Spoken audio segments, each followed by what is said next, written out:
Hola, buenas tardes. Buenas tardes. Les doy la bienvenida a toda la audiencia.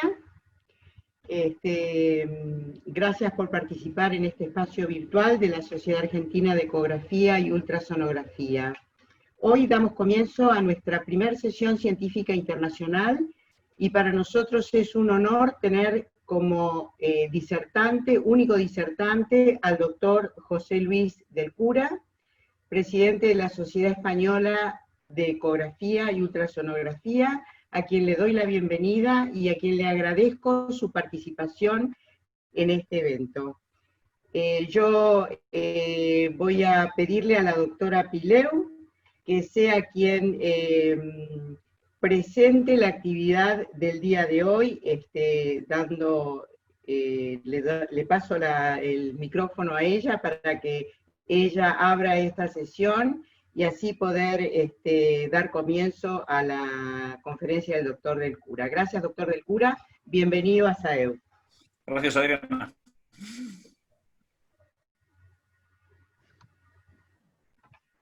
Está muteada, Viviana. Hay que desmutearla. Voy. Está. Listo. ¿Podés desmutearte, Vivi? Perfecto, muchas gracias. Bueno, buenas tardes. Gracias, Adriana. Bueno, como dijo la doctora Braufman, hoy tenemos el honor y nos damos el lujo de tener con nosotros en nuestra sesión científica al doctor José Luis del Cura, que amablemente aceptó compartir una mínima parte, aunque sea, de sus conocimientos y de su experiencia. El doctor José Luis del Cura se desempeña actualmente como jefe del servicio de radiología del Hospital de Donostia de San Sebastián, y del Hospital Universitario, perdón, de Donostia de San Sebastián, y desde 2017 preside la Sociedad de Ecografía Española, la SEUS, la Sociedad Española de Ultrasonido. Aparte, por supuesto, el doctor ha sido presidente de CERAM, de CERVEI, ha estado como en el hospital de Basurto, y tiene muchísimas publicaciones, premios, y toda una vasta trayectoria en todo lo que es lo asistencial, lo académico y lo científico, que estaríamos hasta mañana haciendo la descripción de toda la actividad del doctor. Pero bueno, bienvenido nuevamente, José Luis, es un placer tenerlo con nosotros, y bueno, el auditorio es todo suyo, que es lo que lo quieren escuchar a usted. Muchísimas gracias, Viviana. La verdad es que el placer es mío estar aquí siempre. La verdad es que siempre es un placer estar en una audiencia de argentinos. Yo en Argentina me he sentido como en casa y reconozco que disfruto mucho de las conversaciones con la gente de Argentina en general. Me gusta mucho vuestro sentido del humor, vuestra forma de afrontar la vida, me resulta especialmente agradable. Tengo muy buenos amigos argentinos y la verdad es que cuando me comentasteis la posibilidad de participar en esto, la verdad es que me sentí, no es que me pareciese una buena idea, sino que me sentí siempre honrado por la invitación, porque la verdad es que es un placer conocer, compartir lo poco que yo sé, que es poco, con todos vosotros y con esta audiencia. Voy a intentar empezar, y antes de empezar, un segundito a ver si consigo que se me ponga esto. quería enseñar esta presentación en la cual he traído dos imágenes de lo que es, de la misma manera que he ido varias veces a Argentina y la conozco, quería enseñar un poquitín de lo que es mi tierra, del País Vasco. Ya antes nos han enseñado algo de nuestra música popular. Y bueno, pues el País Vasco es una región que la verdad es que básicamente tiene dos partes. Una parte que es montañosa, que no es como los Alpes, pero los Andes es bastante más bajo, son montañas de alrededor de 1500 metros, muy verde, tremendamente verde, el País Vasco es muy verde, y otra parte que es la costa. Esta es una foto de justo de ayer mismo, ahora estamos en verano por aquí, estamos en la playa, esta es la ría de Urdaibai, donde tengo una pequeña casa que está... Yo vivo en Bilbao, aunque todos los días voy a San Sebastián, como yo digo, suelo decir que es a las afueras de Bilbao, porque a ellos no les gusta mucho, pero sí que estamos muy cerca. La verdad es que es una zona pequeña. Yo les invito, si tienen la oportunidad, a visitarnos. Es un lugar agradable y los argentinos son siempre muy bien acogidos aquí. Tenemos muchísima... Bueno, la verdad es que tenemos mucha diáspora ahí en Argentina, hay muchísimo vasco en Argentina y siempre estoy seguro que cualquiera de ustedes, si pasan por aquí, se sentirá como en casa. Pero bueno, vamos al lío. Básicamente la presentación actual habla de una parte de lo que es bueno, yo soy radiólogo y realmente uno de la parte de nuestra profesión no solamente es lo que es la imagen en sí, sino también una parte que es utilizar la imagen para realizar procedimientos. La verdad es que es a lo que me dedico fundamentalmente y básicamente lo que vamos a ver a continuación es algo que es cómo utilizar la imagen que tenemos cuando estamos de guardia o en las urgencias para realizar procedimientos intervencionistas. ¿Qué hacer? ¿Cuándo? ¿Cómo? Básicamente lo que voy a presentar aquí es una especie de lo que yo llamaba un manual de intervencionismo básico para radiólogos que no se dedican al intervencionismo. Hay una parte de la radiología que es la radiología intervencionista. Esto es algo que todos los radiólogos o todos los que nos dedicamos a la ecografía debemos saber. Durante los próximos minutos, si consigo que esto me pase, si me pasa un segundito, que no sé qué pasa aquí. Aquí está. Durante los próximos minutos voy a hablar de diversas técnicas intervencionistas sencillas que pueden ser llevadas a cabo con control ecográfico en la urgencia, sin necesidad de grandes habilidades por parte de un radiólogo estándar, básicamente, un ecografista estándar. Hablaré de los aspectos técnicos, que es importante, de estos procedimientos, de los requisitos para su realización y de las posibles complicaciones. Esto me importa mucho, hablar de las cosas que pueden salir mal y de cómo evitarlos. Una de las cosas que me solían comentar, perdón, se me está colocando aquí y no sé por qué esto en medio. A ver, voy a quitar esto de en medio a ver si lo consigo. Vale. Una de las cosas que me suelen preguntar cuando hablábamos de estas cosas, cuando estaba yo de guardia hace tiempo que no hago guardias, pero cuando estaba en la urgencia, recuerdo que me solían preguntar mucho los residentes cuando nos metíamos a hacer este tipo de cosas, me solían preguntar, pero José, ¿por qué tenemos que meternos con todo el trabajo que tenemos en la urgencia, todos estos pacientes, todo? Bueno, es que las urgencias de rayos son duras aquí, yo imagino que en Argentina serán parecidas. ¿Por qué nos tenemos que meter a hacer procedimientos? Y bueno, pues hay varios motivos. Uno, porque podemos realizarlo, porque contamos con los medios para realizarlos y porque algunas de estas técnicas no requieren una formación especializada, no requieren ser intervencionistas. Y en segundo lugar, porque debemos. Porque realmente uno de los problemas que tiene el paciente es que a veces su vida puede depender de que nosotros estemos ahí para hacer estos procedimientos, porque no existen alternativas y porque en algunos casos podemos, usándolos, acortar o aliviar los sufrimientos del paciente. Esto es muy importante. Aquí está, un segundito, a ver si consigo ocultar todo. Vale, perfecto. Sí, es que me vuelven a salir. Esto del Zoom es complicado, ¿eh? No consigo que me pase bien.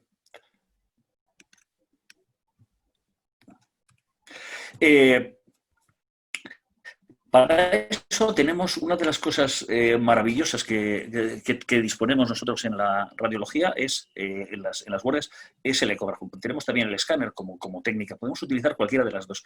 La ecografía tiene una serie de ventajas con respecto a la ATC para realizar estos procedimientos y es que nos permite realizar el procedimiento en tiempo real, permite seleccionar con mucha mayor versatilidad las rutas de drenaje. Es decir, en el escáner tenemos un problema y es que tenemos que utilizar los planos normalmente axiales. Para utilizar los planos axiales tenemos que hacer reconstrucciones, es más complicado, mientras que con la ecografía no necesitamos, podemos utilizar casi cualquier plano. La ecografía tiene otra ventaja y es que no radia, y esto en procedimientos largos es importante. No radia ni al paciente ni al médico que lo realiza, esto es importante también. Y luego que es portátil, es decir, lo podemos realizar en cualquier sitio. Si nos llaman de una urgencia en las unidades en una unidad de cuidados intensivos, podemos llevar el ecógrafo a esas unidades de cuidados intensivos y realizar estos procedimientos ahí. Esto es una cosa que es maravillosa. Tiene inconvenientes. La resolución en profundidad de la ecografía es peor y el acceso a regiones profundas, precisamente por la pérdida de resolución cuando la insonación empieza a ser problemática en territorios profundos, es peor. Y luego tenemos un problema que si nosotros tenemos que hacer un drenaje de una colección aérea o acceder a una lesión que está en el pulmón o en el hueso, no podemos realizarlo porque realmente el ultrasonido no atraviesa el aire. Pero aparte de estos inconvenientes, casi todos son ventajas.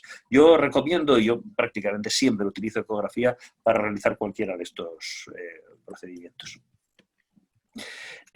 Voy a hablar de algunas de las técnicas. Podría hablar de más. Yo, de hecho, hago algunas más que las que vamos a ver, pero las más sencillas, quizá la nefrostomía es un poquitín más compleja, pero voy a hablar fundamentalmente de las técnicas más prácticas y que se pueden hacer con más facilidad. Hablaré de los drenajes de abscesos, de la colecistostomía, que es básicamente es una forma de realizar un drenaje de abscesos. Hablaré de las pleurocentesis, de los derrames pleurales, que son muy útiles, especialmente a veces en niños, de la nefrostomía, que a veces es una urgencia vital, y luego de algunos procedimientos musculoesqueléticos que son muy prácticos, que son la artrocentesis, y uno que les parecerá una bobada, que es el tratamiento del quiste de Baker, pero que ya explicaré por qué tiene su interés.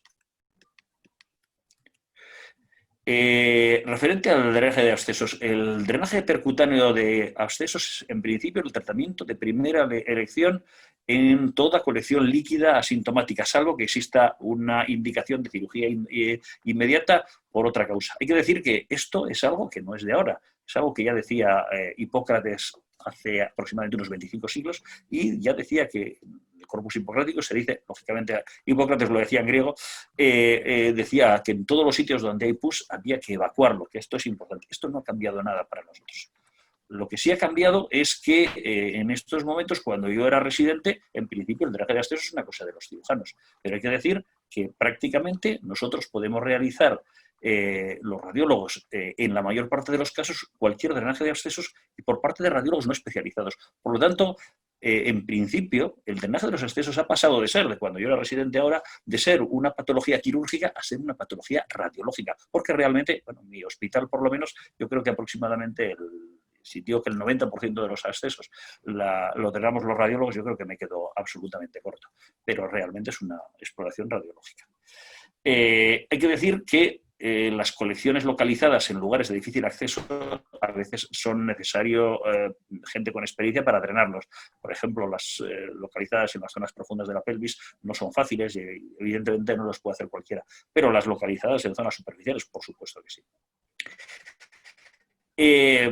Se pueden hacer, el drenaje se puede hacer utilizando varias técnicas y todas ellas están bien. Uno tiene que utilizar aquellas con las que más a gusto se encuentre. Se puede utilizar la técnica de Seldinger, que es la técnica tradicional que se ha utilizado en el intervencionismo, básicamente porque es la técnica de acceso a los vasos, pero a mí me gusta más, luego explicaré, y es la que voy a presentar aquí, que es la técnica de Troca, que es una técnica de punción directa muchísimo más rápida y más sencilla para mí. Y luego hablaré en los drenajes pleurales de otro tipo de catéteres, que son los catéteres pleurales. Suelo traer esta foto de aquí, que muestra que efectivamente muchas veces hay muchos sitios para llegar, hay muchas vías para llegar a los sitios. La verdad es que es una foto de Galicia. Ya sé que ustedes de los gallegos tienen otro concepto completamente distinto, pero aquí entre nosotros en España los gallegos tienen fama de ser muy indeterminados, es decir, que uno no sabe nunca de un gallego se dice que nunca se sabe si va o si viene. Y esto es una foto que casi es paradigmática de Galicia. En Galicia es el único sitio donde pueden señalar, donde pueden marcar una dirección en varios caminos completamente diferentes y opuestos. Y esto es una cosa muy, muy típica. Esto es un humor muy, muy español en ese sentido. El catéter tipo trocar básicamente es un catéter que se compone de 3 componentes. Un componente externo, que es este plástico que vemos aquí, que es el catéter en sí. Un componente más interno, que es un fiador metálico hueco. Y un componente todavía más interno, que es un estilete metálico acabado en punta. Si nosotros los colocamos los 3, acaba siendo una especie que se acaba convirtiendo en una especie de bastón acabado en punta, como vemos, que es lo que vamos a introducir. Y el procedimiento es muy sencillo. Básicamente, si nosotros tenemos un acceso, lo único que tenemos que hacer es primero hacer una pequeña, utilizar anestesia para inyectar en la piel, en el sitio donde vamos a entrar. Luego, posteriormente, hacemos una pequeña incisión con un bisturí, con una hoja de bisturí de 11 suele ser suficiente. Aquí lo tenemos perfectamente, un pequeño orificio que es aproximadamente de medio centímetro. Y luego, posteriormente, con control ecográfico, entramos en el interior utilizando, como se ve el catéter, como si fuese un bastón. Si nosotros lo hacemos con ecografía, vemos que el catéter aparece en el plano del transductor, evidentemente son de pacientes distintos, y vemos que nos colocamos en el interior de la colección líquida y vemos el catéter que va apareciendo en el interior. Una vez que estamos dentro, lo que hacemos es desmontamos el catéter, avanzamos el catéter sobre el fiador que tenemos y el catéter forma la cola de cochino en el interior de la colección, y a partir de ahí solo tenemos que aspirar y dejamos el catéter en el interior unos cuantos días hasta que va bien. Sobre los drenajes, algunos comentarios. En general, mi recomendación es evitar en lo posible atravesar órganos. Yo nunca suelo atravesar vesículas, salvo que vaya a drenar la vesícula, nunca atravieso el intestino, si puedo evitarlo, nunca atravieso el bazo y el páncreas, porque son estructuras que tienen complicaciones y pueden dar problemas. Sin embargo, no hay ningún problema en atravesar el estómago. De hecho, el estómago es una vía que utilizo con cierta frecuencia para drenar colecciones pancreáticas. No hay ningún problema en atravesar el hígado para llegar a una colección que está más allá del hígado, por supuesto el espacio pleural, e incluso la vejiga. Antiguamente la vejiga la tenía en las cosas que no había que atravesar, pero tuve una vez que drenar unas colecciones que estaban en el fondo de saco de Douglas y al final la única manera que encontré fue atravesar con la vejiga, y la verdad es que fue tan bien que desde entonces es una técnica, es una vía que utilizo con cierta frecuencia. Lo que sí es muy importante es no atravesar aquellas estructuras que se pueden dañar y pueden dar complicaciones. Por ejemplo, los vasos gruesos pueden sangrar, por lo tanto nunca hay que atravesarlos. Las arterias epigástricas, mucho ojo con los drenajes. Las arterias epigástricas están en medio de donde uno no quiere. Por lo tanto, lo primero que tiene que hacer uno cuando va a hacer un drenaje o una biopsia en el abdomen es localizar la arteria epigástrica para asegurarse de que no entre a través de ella. También podemos tener problemas en las arterias intercostales, pero la epigástrica se ve muy bien, con lo cual no hay ninguna excusa para no evitarlo. Luego, en general, cuando tenemos que drenar accesos en órganos sólidos, como el hígado, el riñón, el bazo, yo recomiendo utilizar siempre el trayecto más corto. Y es importante asegurarse de que todos los agujeros del catéter estén en el interior de la colección. Vamos a ver un drenaje a continuación en el hígado. Aquí tenemos una colección, este es el hígado, y vemos cómo en el interior del hígado vemos una colección, que hay aquí una colección de fracturas irregulares, un absceso, y vais a ver lo rápido que podemos realizar el procedimiento. Esto es vamos a ver el drenaje del absceso en este vídeo, vamos a ver cómo avanzamos. Aquí tenemos el catéter ya colocado en el interior, y vamos a ver cómo avanzamos con mucha facilidad y con control ecográfico dirigiéndonos a esta zona que está el catéter. Vamos a tardar segundos, ahí está. Ahí estamos, e inmediatamente nos colocamos en el interior. Cuando uno tiene un poco de experiencia, la verdad es que el procedimiento dura no minutos, sino segundos normalmente, y es muy rápido de realizar. Y esto es el resultado final. Como vemos aquí está el catéter con la cola de cerdo situada en el interior de la colección que ha sido aspirada. Un truco les voy a dar, que es cómo manejar. Uno de los problemas que tenemos nosotros con los drenajes de abscesos en el abdomen es que, si uno tiene experiencia con esto, es que duelen bastante. La verdad es que son tremendamente dolorosos. Un truco para evitarlo es precisamente utilizar técnicas de anestesista. En tiempos que hay en mis manos un libro de anestesia, a mí siempre me gusta leer cosas raras, y la verdad es que descubrí una técnica que nos permitía realizar bloqueos anestésicos en el abdomen, lo cual estaba muy bien. Entonces, una de las cosas que conviene conocer es que toda la inervación del abdomen, la inervación sensible del abdomen, circula entre las tres capas musculares que hay en el abdomen, entre la segunda y la tercera, entre las dos más profundas, es decir, entre el oblicuo interno y el transverso. Toda esta zona que vemos aquí es por donde van los nervios. Si nosotros inyectamos anestésico en esta capa, conseguiremos bloquear el dolor, la vía de dolor, y vamos a poder realizar un procedimiento de un acceso, un drenaje de un acceso prácticamente sin dolor, que es lo que hacemos. Entonces hay que inyectarlo. ¿Cómo lo hacemos? Pues con control ecográfico también. Nosotros localizamos en la zona a la que queremos llegar y avanzamos con una aguja hasta la zona situada entre la segunda y la tercera capa e inyectamos anestésico aproximadamente entre 10 y 15 centímetros cúbicos de lidocaína. Nosotros utilizamos lidocaína para la acción más rápida. Aquí tenemos un vídeo en el cual estamos viendo cómo realizamos el procedimiento. Vamos avanzando, vamos inyectando hasta estar seguros de que ya estamos en la zona, en el espacio, y aquí inyectamos el líquido para bloquear. Una vez que disecamos toda esta zona con anestésico, ya podemos realizar el procedimiento de drenaje. Pero para ello previamente tenemos... A veces no es fácil alcanzar exactamente el sitio al que queremos llegar, además que aquí he pinchado un poquín, he inyectado algo de líquido también en el músculo, pero bueno, básicamente la zona la hemos controlado. El segundo de los procedimientos del que voy a hablar es de la colecistostomía. La colecistostomía nosotros hace años apenas hacíamos porque se operaba casi todo, pero ahora cada vez, como los pacientes son cada vez más mayores, están cada vez más deteriorados, nos piden con mucha frecuencia colecistostomías. ¿Por qué? Porque son pacientes en los cuales son pacientes que tienen colecistitis y su estado hace muy arriesgado una intervención quirúrgica. A veces tenemos que poner la colecistostomía como paso previo para que el paciente mejore, como paso previo a la colecistectomía en un paciente que está muy deteriorado. Pero a veces puede funcionar como tratamiento definitivo del episodio, es decir, en pacientes de riesgo que no van a tolerar una cirugía, cada vez son más frecuentes, y en una circunstancia especial que son las colecistitis elitiésicas, que las vemos con cierta frecuencia en los pacientes ingresados en unidades de intensivos. Esto lo podemos realizar en unidades de cuidados intensivos. Esto es tremendamente útil, porque no es infrecuente que los pacientes que nos pidan sean precisamente pacientes que están ingresados en unidades intensivas, porque son pacientes que no toleran la cirugía. Y hay que recordar también que, como alternativa, se ha propuesto en tiempos la aspiración simple de la vesícula, pero el drenaje, la colecistostomía, es superior a esta. En todos los procedimientos hay que intentar seguir unos requisitos previos, que son básicamente, primero, el consentimiento informado. En urgencias no es tan importante, a veces no es posible tenerlo porque el paciente no se encuentra en situación de, pero a veces pues, se puede hacer con los familiares. Es conveniente también que los pacientes tengan una coagulación normal. Si no la tienen normal, es conveniente intentar, si es posible, realizar transfusiones, o bien de concentrados de plaquetas o de plasma fresco. Siempre que pongamos un drenaje, siempre una cobertura antibiótica, si es posible desde antes, pero si no, desde el momento del drenaje. Y luego, como he explicado antes, la sedación o la analgesia, que he explicado cómo hacerla. ¿Cómo se hace una colecistostomía? Exactamente igual que un drenaje. Si nosotros tenemos una vesícula dilatada con colecistitis, pues lo que hacemos es avanzar con un catéter de drenaje, como vemos aquí. Aquí está, perdón.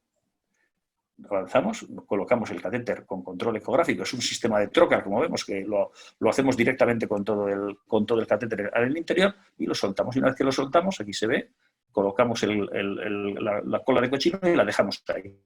Aspiramos para que se descomprima y luego lo mantenemos durante unos días. Aquí lo tenemos, otro caso con el catéter colocado en el interior. Es importante la colecistostomía controlar, una vez que hayamos realizado el drenaje del paciente, el paciente va a mejorar espectacularmente. La mejoría es realmente increíble y es muy rápida además. El paciente que normalmente suele venir hecho unos torros, como decimos aquí, mejora espectacularmente. Pero luego es conveniente recordar que al paciente que le hemos drenado nosotros somos responsables de él. Y por tanto lo que tenemos que hacer es mantener el drenaje mientras hay obstrucción. Esto es importante. ¿Cuándo retiramos el drenaje? Pues para saber cuándo retiramos el drenaje lo que tenemos que hacer es una colecistografía. Y la colecistografía normalmente la solemos hacer nosotros al cabo de una semana aproximadamente. Aquí tenemos una colecistografía, vemos que el paciente aquí tenemos las piedras de la vesícula, del catéter que está colocado en el interior y hemos realizado una inyección de contraste a través del catéter y vemos que se rellena la vesícula. Cuando la vesícula drena líquido, vemos que el líquido pasa al duodeno a través del cístico, ya lo podemos retirar, es decir, se ha desobstruido y en principio no hay ningún problema. Una cosa importante, se ha dicho, antes hemos visto cómo el acceso a la vesícula lo ha realizado directamente, sin atravesar el hígado. Se ha dicho tradicionalmente que el procedimiento correcto es utilizar el acceso a través del hígado precisamente para que sea extraperitoneal, para evitar el bilioperitoneo. La verdad es que las series publicadas, la mayor parte de ellos son con acceso directo y nosotros es el que utilizamos habitualmente. Eso sí, lo que utilizamos son catéteres de drenaje 6F, que son muy finitos, muy delgados y no nos van a producir problemas de salida de la bilis a través de los bordes del catéter. Y al retirar el catéter de drenaje vamos a dejar un orificio muy pequeño. Una vez que el catéter, veamos que esto suele ocurrir a la semana o a los 10 días, que sale al exterior, por tanto, al duodeno, sale por el cístico al duodeno, ya podemos retirar el catéter de drenaje y mandar al paciente con el clínico. También nos suelen pedir con mucha frecuencia drenajes pleurales. Esto nos lo piden especialmente, bueno, en pacientes mayores, pero sobre todo muchísimo en niños pequeños, en los cuales nos encontramos con neumonías a veces muy abigarradas, en los cuales suelen asociarse con derrames pleurales marcados y en los cuales normalmente el drenaje va a permitir no solamente obtener una muestra para diagnóstico, sino además va a permitir mejorar al paciente porque disminuye precisamente la infección. Se le puede decir que en la mayor parte de los casos la pleurocentesis es realizada por los clínicos y no necesitan una guía de imagen para realizarlo, lo hacen habitualmente, eso es cierto. Pero sin embargo, no es infrecuente que nos pidan los clínicos precisamente esta guía de imagen. ¿Cuándo? Pues cuando la pleurocentesis ciega ha fallado. ¿Y cuándo falla? Pues normalmente cuando el derrame está loculado, cuando es pequeño, cuando está localizado en lugares que no esperan, cuando el diafragma está muy elevado. Hay muchas situaciones en las cuales esta pleurocentesis falla y sobre todo cuando está loculado es la causa más frecuente. En esos casos vamos a tener que actuar nosotros y realizar la pleurocentesis o el drenaje pleural con guía de imagen. Tengo que decir que yo no soy muy partidario de realizar la pleurocentesis con aguja, sino que me gusta hacerlo con catéter, como veremos a continuación. Como decía antes, las indicaciones de la pleurocentesis son obtener líquido para el diagnóstico y luego el tratamiento de los derrames metaneumónicos y los empiemas. La verdad es que el tratamiento de estos derrames mejora al paciente espectacularmente, muy rápidamente, sobre todo en los niños pequeños. Pero requiere siempre colocar un catéter de drenaje. Se ha discutido mucho esta indicación, se ha planteado la posibilidad de que en principio no esté indicado este drenaje y lo que haya que hacer es un tratamiento quirúrgico con catéteres más gruesos y tal. Bueno, pero a nosotros la verdad es que nos van francamente bien en casi todos los casos. Los requisitos los mismos que para cualquier tipo de procedimiento y he de decir que nosotros solemos utilizar un catéter muy peculiar y muy particular para este tipo de procedimientos. A nosotros, como decía antes, no me gusta mucho realizar la pleurocentesis con aguja, porque la aguja hace que el procedimiento sea abigarrado, sea complejo y la cantidad de líquido que sale es pequeña, la verdad es que uno tiene que estar peleando duramente para conseguir volúmenes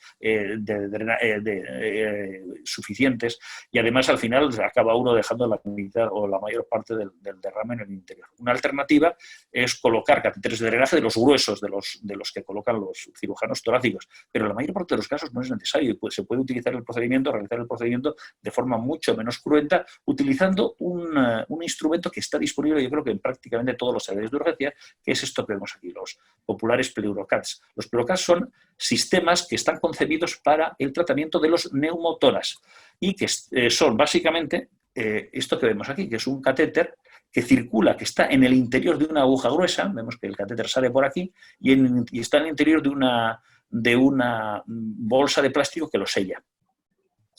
El catéter, la bolsa de plástico es de tal tamaño que básicamente hace que cuando está en situación normal el catéter sale por la punta. Si nosotros pinchamos con esta puntita de la aguja en la piel, lo que hacemos es el catéter que está dentro se mete en el interior y al final la aguja sale. Cuando entramos de nuevo en una cavidad aérea o en una cavidad en la que sea, pero una cavidad, va a volver a salir el catéter al interior, evitando que dañemos el interior, las estructuras del interior. Esto lo podemos combinar con una válvula de Heimlich para evitar el reflujo del aire y, por supuesto, con anestesia. Y el procedimiento es muy sencillo. Aquí estamos colocando el catéter, como veis, cogemos el transductor con una de las manos y con la otra mano cogemos bueno, lo de coger, ya lo siento, pero ya saben ustedes que los españoles nos pasamos la vida cogiendo. Cuando diga coger, entiendan ustedes agarrar, ya sé que en Argentina tiene otro concepto, pero bueno, básicamente, discúlpenme la forma habitual de ver que tenemos.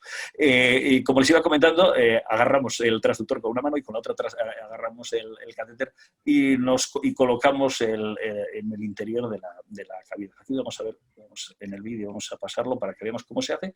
Vamos a ver que entramos dentro y nada más, perdón, vaya, nada más entrar en el interior, vamos a ver cómo sale el catéter del interior. Ahí ven cómo el catéter ya ha salido.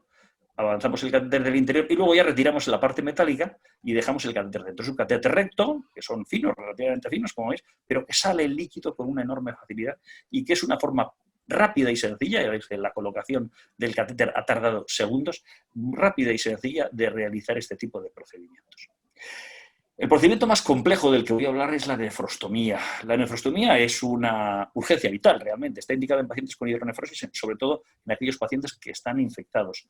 La hidronefrosis, la infección de un paciente con hidronefrosis puede dar lugar a una sepsis, pero una sepsis que puede ocurrir en minutos, prácticamente, en muy poco tiempo y poner en peligro la vida del paciente. Y puede ser, en principio, una hidronefrosis infectada, es una urgencia vital colocarlo. En estos casos es importante también seguir los requisitos que antes he comentado y luego una cosa muy importante de la nefrostomía, aunque vamos a utilizar la ecografía para realizar el procedimiento, es interesante tener esta imagen de escáner para ver una cosa que es importante y es la zona que no se debe, por la que no se debe atravesar cuando uno realiza una nefrostomía, que es el tercio medio, porque es una zona tremendamente vascularizada. La nefrostomía tiene que dirigirse hacia las zonas del riñón que tienen poca vascularización para evitar el problema mayor, que es el sangrado. Y es esta zona de aquí. Si nosotros dividimos el riñón en 3 partes, la mitad del tercio anterior o del tercio posterior es el lugar por el que debemos entrar para realizar la nefrostomía.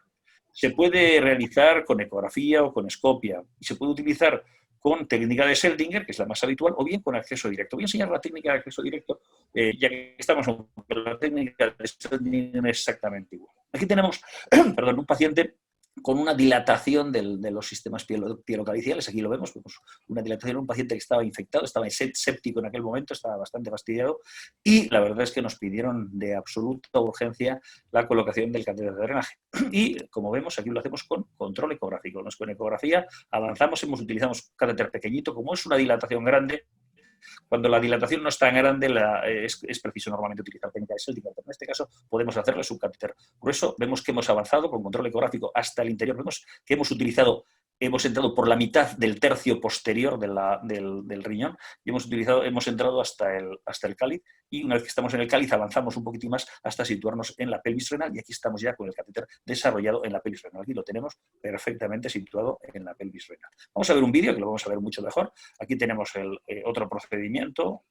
Avanzamos, como vemos, con control ecográfico. Es un paciente distinto, ¿eh? Ahí avanzamos, hemos entrado. Y una vez que estamos ahí podemos incluso manipular un poquitín hasta situarnos justo en la pelvis y ahí ya colocamos el drenaje. Una técnica rápida y sencilla.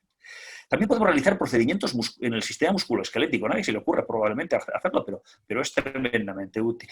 La artrocentesis es el procedimiento más sencillo y más habitual.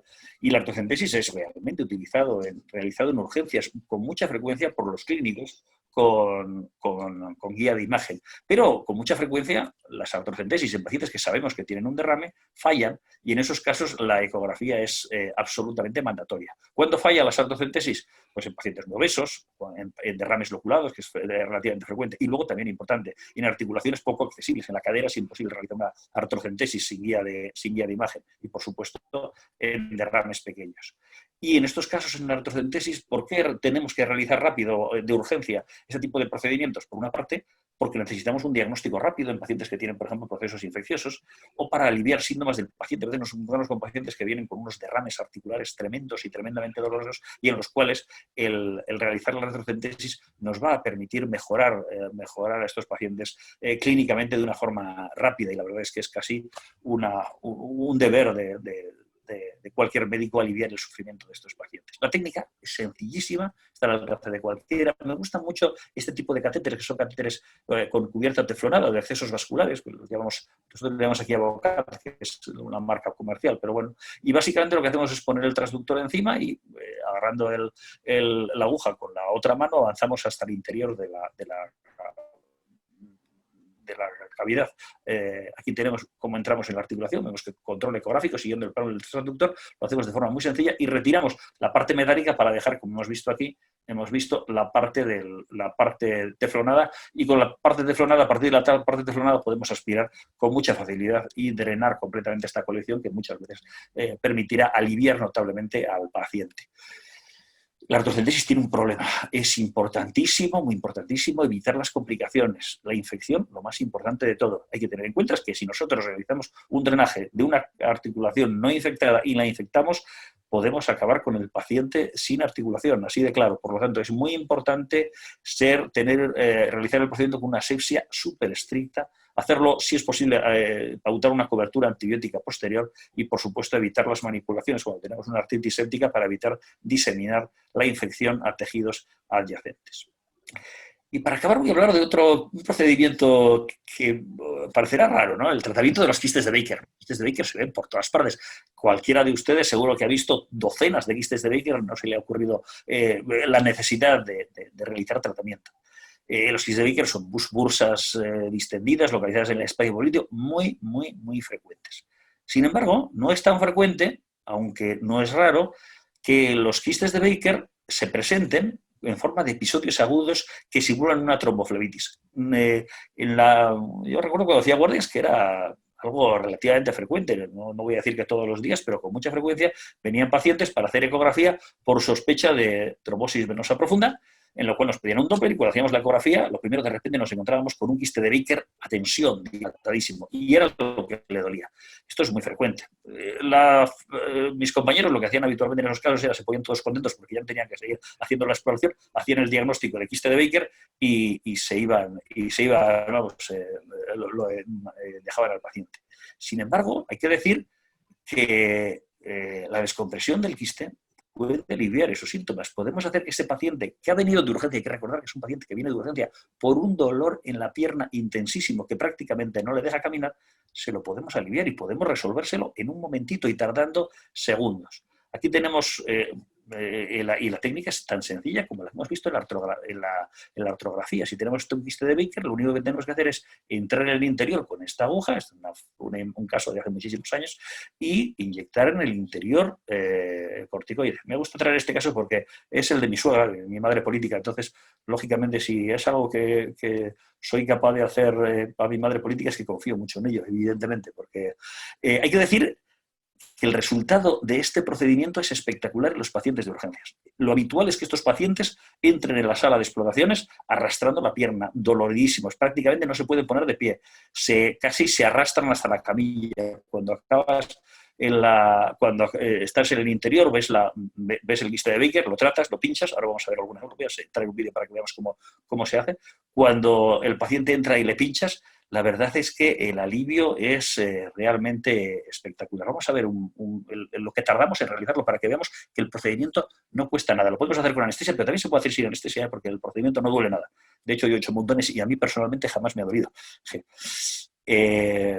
Verán que el vídeo está sin cortar. Vamos a ver, pueden mirar el tiempo que tardamos en realizarlo, pero vamos a ver que el vídeo es el tiempo real que tardo en realizar el procedimiento. Es un procedimiento que hago yo. Se puede realizar, colocamos una pequeña cantidad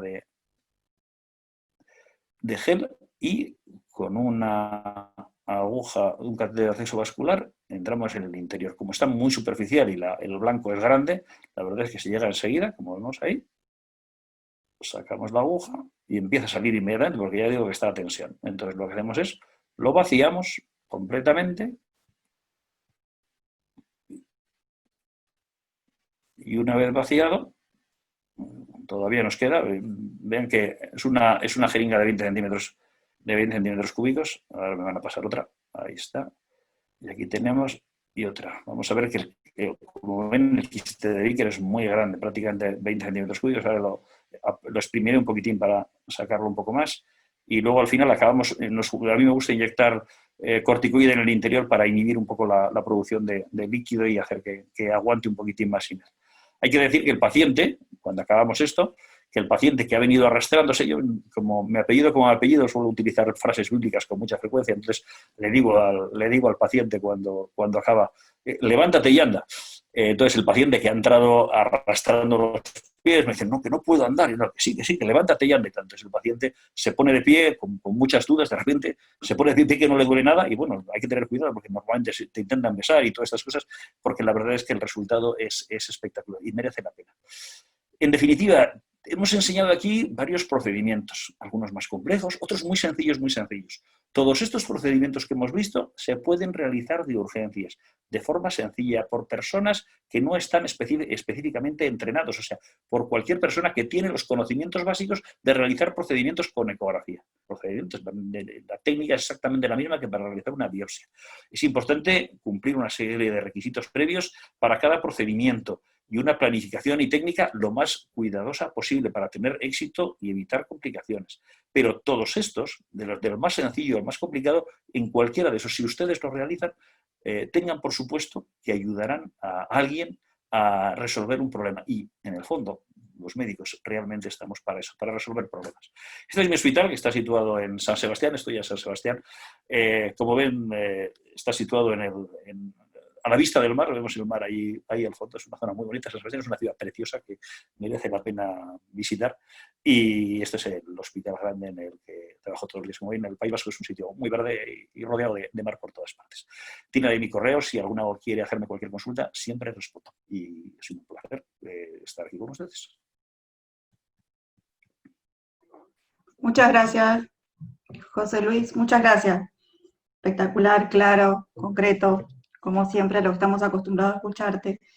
Así que, bueno, hay preguntas, hay una colega que pregunta a la doctora Sara Navarro, dice, en los videos veo que no cubren el transductor con nada, ¿lo sumergen en alguna solución esterilizante pre y post procedimiento?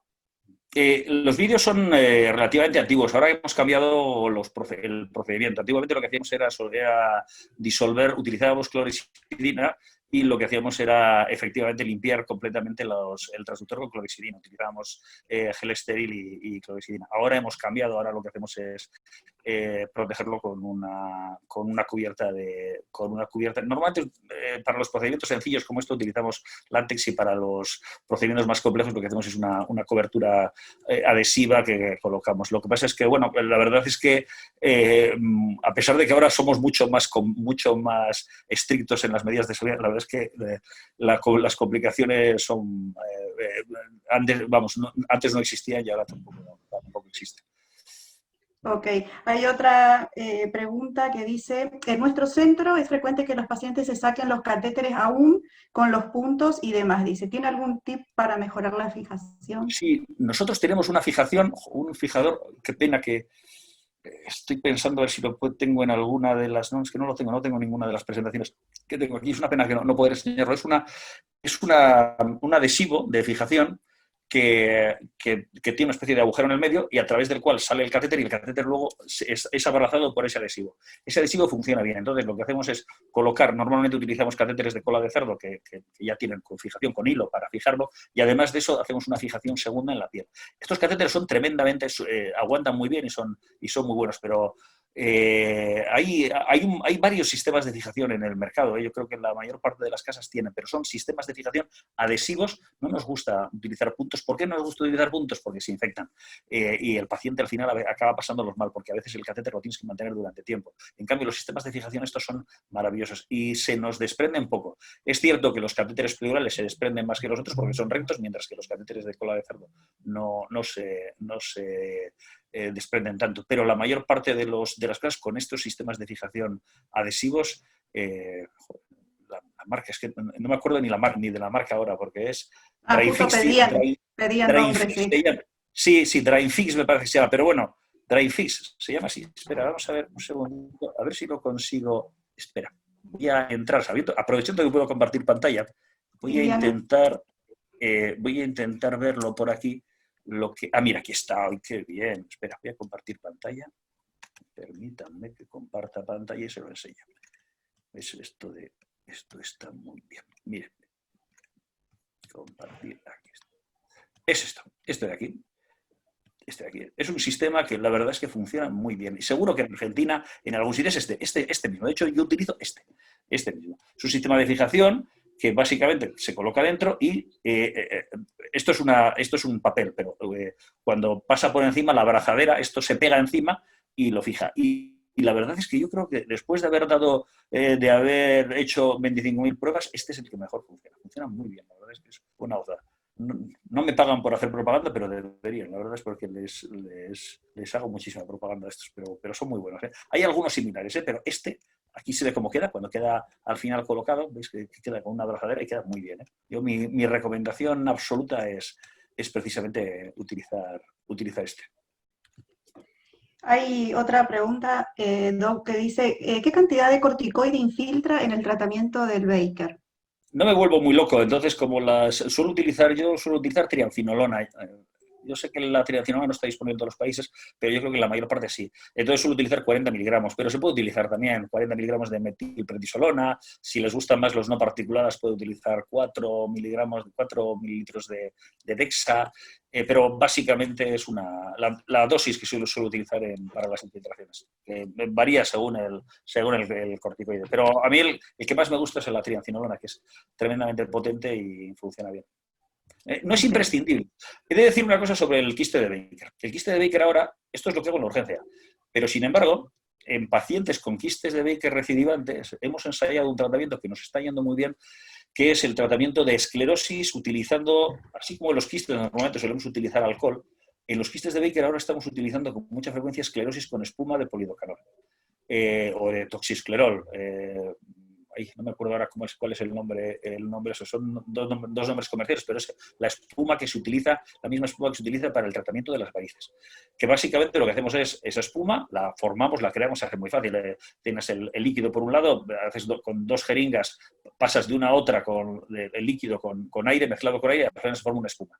Esto lo inyectamos en el interior del quiste de Baker, en los pacientes con quiste de Baker recidivantes, y eso va a producir una esclerosis y con mucha frecuencia los quistes de Baker desaparecen y dejan de recidir. Pero estos son en pacientes ya pautados, estos no son en la urgencia. Ok, gracias. Una pregunta dice, la colecistostomía, ¿retiran el catéter al 10º día? Dice acá, tendemos a esperar un trayecto fistuloso, 20 días más o menos. ¿Qué opinión daría de eso? No, nosotros no lo hacemos. Vamos a ver, efectivamente es una de las cosas que se ha recomendado siempre por el tema de la posibilidad del bilioteritoneo, pero realmente si el paciente ya no tiene obstrucción, normalmente el líquido sale hacia el cístico. La verdad es que nosotros colocamos muchísima.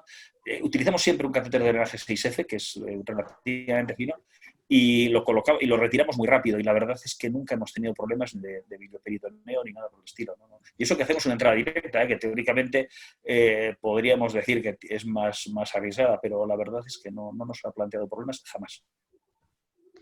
Ok, y otra pregunta es si usan lidocaína en el bloqueo de la pared abdominal.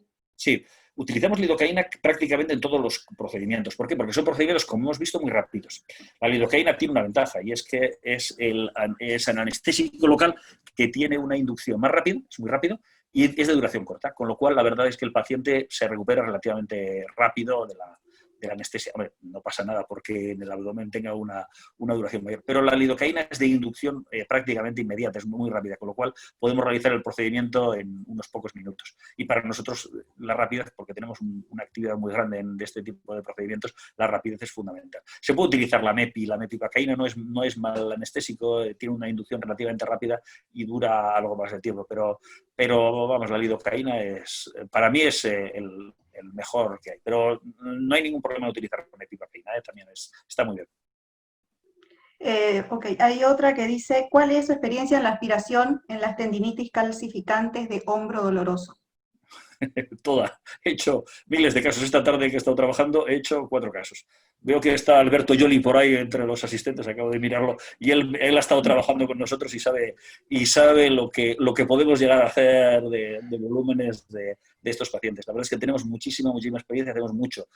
Puedo responder a lo que quieras. ¿Cuál es la pregunta concreta? Porque evidentemente no creo que me pregunte por si tengo experiencia, sino querrá saber algo específico. He de decir una cosa. En estos momentos, aquí en Bilbao, el tratamiento de la tendinitis calcificante por control ecográfico es el tratamiento estándar, no es la cirugía. O sea, ha dejado de ser hace tiempo. Yo empecé a hacer esto hace 20 años y la verdad es que en estos momentos prácticamente todos los pacientes nos vienen a hacer otra vez porque el tratamiento es eficaz en más del 90% de los casos. O sea, que funciona muy bien y es un tratamiento que va muy bien. Nosotros lo hacemos con control ecográfico, agujas de 20 G, con lavado inicial con lidocaína, luego posteriormente seguimos el lavado con suero fisiológico y nada, pues cuando acabamos de sacar el calcio, normalmente a veces se requiere un segundo tratamiento. Pero bueno, no sé, que si quieren hacer una pregunta concreta sobre la técnica, estaré encantado de responder, pero no, la técnica es larga, o sea, puede hablar casi de cualquier cosa. Doctora Pileu, ¿se puede desbloquear el micrófono para la pregunta concretamente? Ahí, Ahí voy. Martín, por favor, gracias. Sí. El doctor Johnny le manda saludos, dice doctor, está acá en la sesión, saludos para usted. Ahí está el Viviana. Igualmente. Espero que haya puesto en práctica las pocas cosas que le enseñamos aquí. Qué lujo, señor doctor. Sí, la pregunta iba más que nada a saber si ustedes la realizaban en forma, pero bueno, ya me la contestó, si la realizaban en forma rutinaria o si había algunas, en algunos momentos no, en algunos casos no, pero bueno, ya contestó que es rutinario el uso de la aspiración y el lavado, ¿no? Con solución fisiológica, y van rompiendo, la técnica es esa. Es lavarlo más que romperlo, porque realmente lo que haces es sacas el calcio del interior y sí, para nosotros es un proceso de rutina. Esta tarde mismo he estado trabajando y he hecho 4 casos, uno detrás de otro, y se hacen rápido. Yo les tengo reservados 15 minutos a cada uno y normalmente en 15 minutos calcificaciones muy grandes. El tamaño no es un problema, es más, a veces prefiero las grandes que las pequeñas y la verdad es que se lavan todas muy bien. Y tener cuidado de no andar, de una vez que entra uno dentro del calcio, no sacar. Hay una serie de trucos. El procedimiento, bueno, es un poco más complejo. Si quieren algún día, si me invitan otra vez, les puedo dar una charla sobre el tendinitis calcificación. Eso seguro. Pero nos quedamos ahora hasta las 2 de la mañana. Acá. Se cortó. Sí. Es un problema de internet con el doctor Cura. Los trucos y las cosas que podemos hacer sin ningún modo. La verdad es que José Luis se cortó. Doctor. No. Parece que lo hemos perdido. Congelada la imagen. Está congelada la imagen. Todavía sigue en la sala el doctor. Ahí se va a conectar de nuevo. Sí, hay que sacarle... Ahí está. A ver, doctor, si me puede escuchar. Está muteado, Martín. No, sí, no, pero él puede abrirse directamente. Ya estoy, ya he vuelto. Ahí estamos. Acá estamos. Bueno, le tomamos la palabra para la tendinitis calcificante. Me cuesta poco hablar como... Muchas gracias. Hay muchísimos saludos, José Luis, muchísimo agradecimiento, mucha gente que te conoce y que pasó inclusive por tu capacitación, y hay gente que pregunta cómo se hace para hacer un fellow en esto, que por supuesto están más que interesados. Bueno, claro, nosotros, como la verdad es que se tarda bastante, tenemos bastante lista de espera, es mandarme un correo electrónico y vemos si se puede hacer. Yo trabajo en Donostia ahora, allí se hace probablemente menos que lo que hacíamos en Basurto, pero bueno, también hago en la privada también, se puede buscar se puede estudiar o hacer una alternativa. Que manden un correo y vemos las posibilidades que hay, cuando, esa es otra historia, que es más complicada y lo que se puede hacer. Claro, porque entre las preguntas también está la curva de aprendizaje, si bien decías que esto es de acceso al radiólogo, pero que no es tan complicado. Hay que empezar por lo fácil. mi recomendación es empezar por lo fácil. O sea, hacer un tratamiento de un quiste de Baker en la urgencia, por ejemplo, es una cosa muy sencilla. Hacer una prostesis es sencilla. Un drenaje, la mayor parte de los drenajes son muy sencillos. Hay que hacerlos. Lo más importante de todo, la curva de aprendizaje requiere empezar a hacer. Eso es importante. ¿Quién no? Claro, lógicamente dices, bueno, es que tengo miedo a las complicaciones. La única persona que no tiene complicaciones, que no ha tenido nunca complicaciones cuando hace este tipo de dedos, es el que no lo hace. Por lo tanto, si tú lo haces, sabes que las vas a tener, pero vas a ayudar a muchísima gente. La balanza siempre va a estar a favor del hacerlo. Y entonces, claro, lógicamente, siempre es mejor que te enseñe alguien. A mí, desgraciadamente, no me enseñó nadie. Yo tuve que aprender a veces de la peor manera posible, pero bueno, siempre, o sea, si no, en el peor de los casos siempre se puede ir aprendiendo por las técnicas más sencillas. No hay ningún radiólogo aquí que no haya aprendido a hacer biopsias con control ecográfico, de mama, por ejemplo. Si sabes hacer una biopsia con control ecográfico, sabes hacer cualquiera de estos procedimientos. La nefrostomía es compleja, es verdad. Los drenajes, yo, claro, a veces hago drenajes en lugares complicados. Mira, justo hace 2 días me llamó un cirujano que me decía, nada, oye, que he pedido un drenaje en las ligas de trabajo por las tardes, me dice, he pedido un drenaje y me ha dicho el que estaba allí que no, que es imposible, no se accede. Y me dice, ¿tú puedes hacerlo? Digo, sin verlo seguro que sí. Efectivamente llegué allí y tardé, en 1 minuto lo había hecho. Claro, lógicamente, cuando uno tiene miedo, no está seguro, pues lógicamente tiene que dejar las cosas al que sabe. Pero claro, si uno no hace cosas, nunca acabará adquiriendo experiencia. Hay que hacer, hay que trabajar y hay que empezar más que por nosotros, por el paciente, porque el paciente realmente puede mejorar con ello. Y una última, José Luis, que tenemos es, ¿prefieren hacer trayecto transhepático para la colecistostomía? Que no tocaba borde. He dicho que no tengo ningún problema en hacerlo, pero lo que pasa es que es mucho más sencillo hacerlo, es muy fácil hacerlo por vía intraperitoneal, y suelo hacer intraperitoneal, yo creo que en la mayor parte de los casos.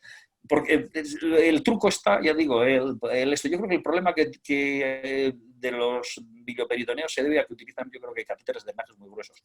6F, mi recomendación, catéteres 6F y punción directa, evitando los dilatadores, que yo creo que es un problema. La punción directa está muy bien. Nosotros tenemos unos catéteres, la verdad es que los catéteres que han visto son súper prácticos, tienen una hidrofilia de la leche y penetran con mucha facilidad, y la verdad es que lo hacemos en un momento. Tardamos, para mí, una colecistostomía, les puedo asegurar que desde que entra el paciente hasta que sale por la puerta, es raro que pasen 10 minutos. Muy raro que pasen 10 minutos. Bueno, hay algunas preguntas. Es más, sí. Pero por ahí se nos va. No tengo especial prisa. No, nosotros por el horario, no queríamos hacerlo. Bueno, me suelo acostar un poquitín tarde, pero bueno, estoy. Bueno, no si es así, le hacemos un par de preguntitas más. Sí, la que quieras. El doctor San Lucas dice, el derrame loculado o tabicado, ¿cómo es el procedimiento en ese caso? El derrame loculado, nosotros lo que solemos hacer es colocar un catéter de drenaje dentro y después de hacer un lavado. A veces incluso con el mismo catéter a veces se puede intentar romper los lóculos. Pero si no se puede, lo que hacemos es utilizar uroquinasa.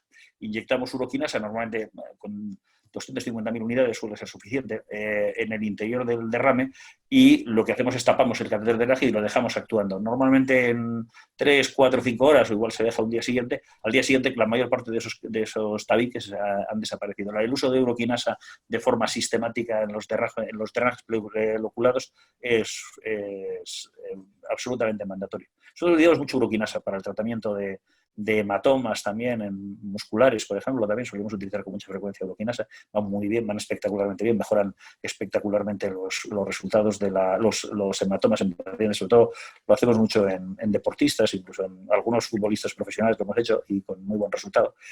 Y luego utilizamos también la uroquinasa a veces incluso en las articulaciones, en los derrames articulares con mucho tabique. Meter uroquinasa en el interior hace que en poco tiempo esos tabiques desaparezcan, sobre todo en los derrames de pacientes con artropatías inflamatorias que a veces son muy fibrinosos. Ok. Majo, ¿hay otra pregunta ahí? A ver, un segundo. Sobre nefrostomía, ¿no? Sí, cuando se realiza una nefrostomía, ¿cuándo se decide realizar la técnica one shoot o con implant?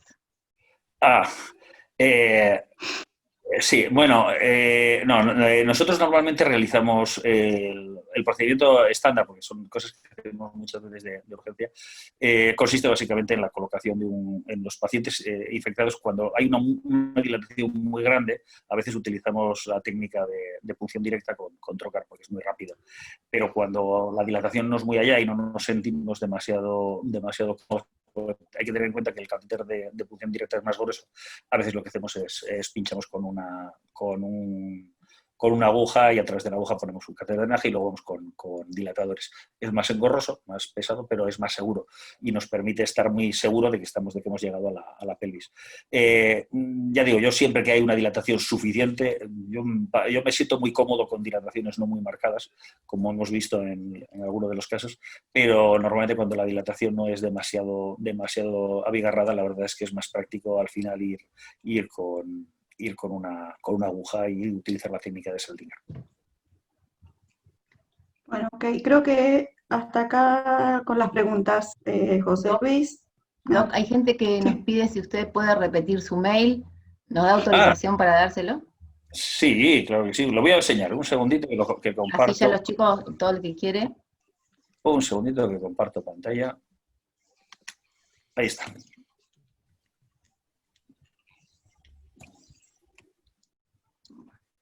Bueno, ahí está. Pero bueno, en cualquier caso, eso, que pueden darle, no tengo ningún problema. Yo ya digo que... Sí, ya sabemos, pero bueno, queríamos formalmente pedírselo. No, Bueno, con absoluta confianza. Yo lo que sé lo tengo para compartir porque a mí me han enseñado, con lo cual yo tengo la obligación de enseñar lo poco que sea a cualquiera. Y eso. Bueno, muchas doctor, gracias, doctor. Le damos la palabra a la doctora Braufman, que quería hablar de usted. Muchas gracias, José Luis, realmente muy generoso en esta exposición, y la verdad que lo que creo que has transmitido a través de esta conferencia es un entusiasmo para quien no hace intervencionismo, se anime a hacerlo. Así que te agradecemos mucho. Para nosotros fue realmente una sesión de lujo. Así que nos estamos conectando y nos estamos viendo pronto. Un abrazo. Gracias. Muchas gracias, Adriana, igualmente. Es un placer, siempre es un placer compartir estas cosas con los argentinos. Ya digo, tengo muchos amigos por ahí, hemos recibido muchos y me siento, siempre que he estado ahí me he sentido como en casa y siempre me habéis recibido muy bien, por lo tanto, a vuestra disposición para lo que queráis. Bueno, ojalá pronto podamos estar en forma presencial y recibirlos en nuestra casa. Gracias. Muy bien. Gracias, la doctora Viviana Pileu por el contacto y el nexo con el doctor, que la gentileza. Muchas gracias. Docente de SAEU, la doctora Viviana. Muchas gracias. Bueno, doctor, le tomamos la palabra, así que vamos a estar seguramente conectándolo de nuevamente. Cuando queráis, encantado. Ya, digo, lo único eso, ya recordar que el horario es el que es. No, ya lo sabemos. Sí. Sí. Vamos a hacer sesiones por la mañana, así va a coincidir mejor el horario para que sea más cómodo para el doctor del cura. Esta hora no es mala, las 11 no son malas, no es mala para mí, porque ya he acabado con todo y yo he tenido tralla, porque he tenido trabajo mañana y tarde, y la verdad es que no siempre lo hago y hoy estaba cansado, pero bueno, no es mala hora, las 11 no es mala hora para mí. Bueno, gracias. Gracias. Aquí en el chat, muchas felicitaciones, gente de Colombia, de Venezuela, de Paraguay, todos muy conformes y muy contentos con su presentación, de Uruguay acá también. Así que muchísimas gracias, doctor. Nada, un placer. Gracias por la música también. Gracias, buenas noches. Buenas noches. Muy bien, ustedes, chao. Gracias. Chao, gracias. Descansa.